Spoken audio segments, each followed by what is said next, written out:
Well, COVID-19 has certainly caused a lot of financial strain for many of you, but it also created some financial options for some of you thanks to the stimulus package. Stewart Welch from the Welch Group joins us now by FaceTime to tell you more about this. Good morning, Stewart. Good morning, Mike. We know about the CARES Act, and we know what it did for folks in terms of stimulus checks and whatnot, but a lot of people might not be familiar with some of these other options. Talk about them.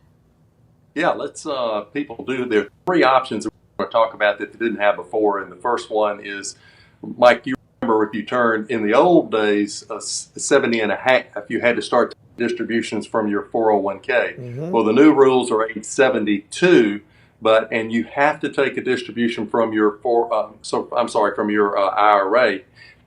Under this new CARES Act for 2020, that requirement is waived.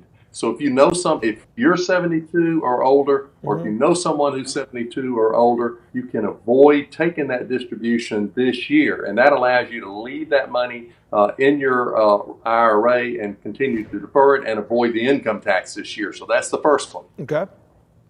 And I know some people in the past might have wanted to borrow against their 401k, and that had some stipulations to them. So what's changed there?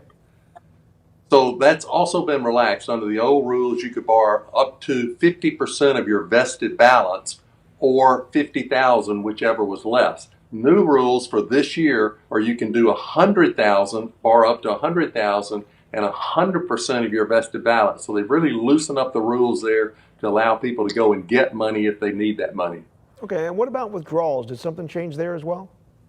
Yeah, so withdrawals under the old rules, if you were 59, if you were under age 59 and a half, you faced a 10% penalty, federal penalty, if you took money out in the form of a hardship withdrawal.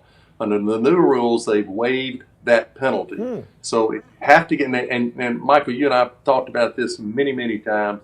We don't like taking withdrawals from the 401k. It's kind of a last resort, and a lot of people are kind of faced with that. Yes. And we prefer not to take loans. But if you have to, at least you need to know the new rules and know that you have some additional opportunities. A lot of people may, like you said, they might be in emergency situations now. That might be the option they can take right there.